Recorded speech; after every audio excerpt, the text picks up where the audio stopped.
Assalomu alaykum hurmatli tomoshabinlar, kanalimizga xush kelibsiz. Agar siz kanalimizda yangi bo'lsangiz, obuna bo'lib qo'yishni unutmang. O'zbekistonda 8-14 iyun kunlari ob-havo qanday bo'ladi? Gazeta sharhi.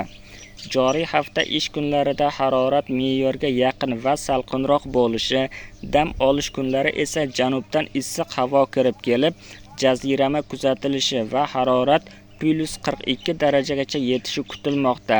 Tog'li hududlar va vodiyda sel xavfi mavjud.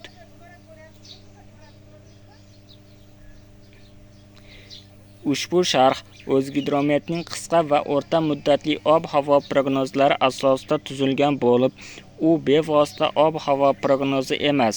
Bu kabi sharhlar ob-havo byurolarining prognozlaridagi raqamlar, hodisalarni oddiy tilda tushuntirish imkonini beradi. Ayrim nuqtalarda O'zgidromet hali taqdim etishga ulgurmagan axborotlar xalqaro ob-havo prognozi markazlarining ma'lumotlari bilan to'ldirilgan. Bu ham prognozlarni sharhlash amaliyotida tasdiqlangan samarali usuldir. Haftaning ish kunlari O'zbekistonda harorat me'yorga yaqin yoki biroz pastroq bo'lib, kunduzlari +32, +37 daraja atrofida saqlanadi. Dam olish kunlariga kelib esa janubdan issiq havo oqimi kirib kelishi hisobiga qisqa muddatli jazirama kuzatilishi mumkin. Tog' va vodiy hududlarda ayrim kunlari jala yomg'irlari va sel xavfi saqlanib turadi.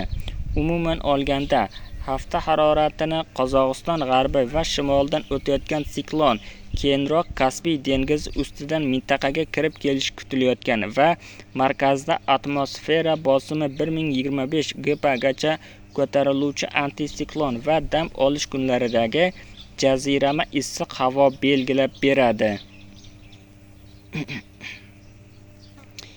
Ish kunlari siklonik va antisiklonlik ta'sir sababli joylarda 5 kunlik harorat o'tmishdagi iyunning ikkinchi haftalariga nisbatan biroz salqinroq o'tishi oydinlashmoqda. Xorijiy ob-havo byurosi ma'lumotlarida ham haftaning ish kunlarida o'rtacha 5 kunlik harorat qiymati respublikada me'yoriy va ko'plab hududlarda me'yordan 1-2 daraja past o'tishi keltirilgan. O'zgidrometning hafta kunlari uchun tuzgan prognozlariga ko'ra, dushanba kuni ko'plab hududlarda harorat maksimumi +37 daraja, janubda +39 daraja issiq bo'ladi. Seshanba kuni esa joylarda haroratning biroz pasayishi ro'y berib, +35 darajadan +37 daraja issiqlik oralig'ida o'zgaradi. Payshanba, juma kunlari yana harorat dushanba kunidagi kabi issiqlikka qaytadi. Shanba, yakshanba kunlari respublikaga kichik muddatli jazirama qaytib, janubda harorat maksimumlari +42 darajagacha, boshqa joylarda +39 darajagacha issiq kutiladi. Tungi harorat qiymatlari ham +17 darajadan +25 darajagacha o'zgarib turadi. Tog'larda tunda harorat minimumlari +12 daraja, kunduzlari +27 darajagacha yetadi.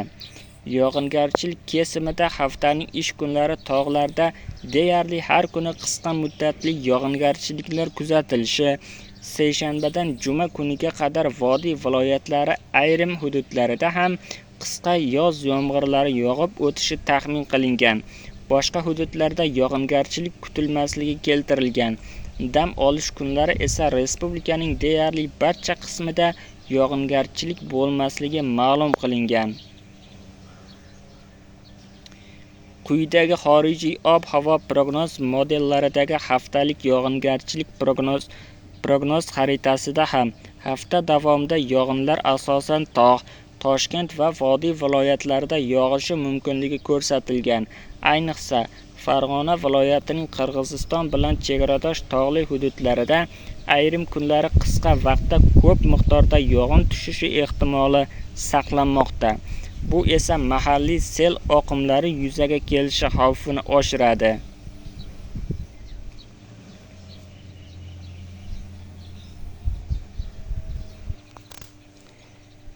Shimol tekislik hududlarda hafta davomida kuchli shamollar bo'lishi, ayrim muddatlarda changli havo bo'lishi taxmin qilinmoqda.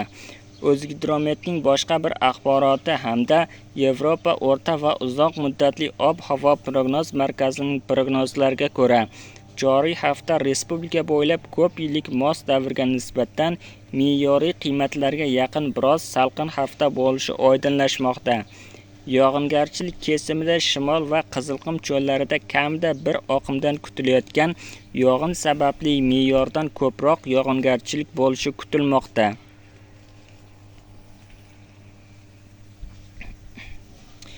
Shunday qilib, joriy hafta o'rtalari vodiy va tog'li hududlarda do'l va sel hodisalari, cho'llarda esa kuchli shamollar bo'lishi kutilmoqda. Ushbu maqolaning to'liq matnini gazeta.uz saytidan o'zingiz batafsil o'qib olishingiz yoki ekranlaringizdagi videoni sekinlashtirib yozuvlarni ham o'zingiz o'qib olishingiz mumkin bo'ladi. Videomiz yoqqan bo'lsa, like bosing, kanalimizga obuna bo'ling. Manba gazeta.uz sayti.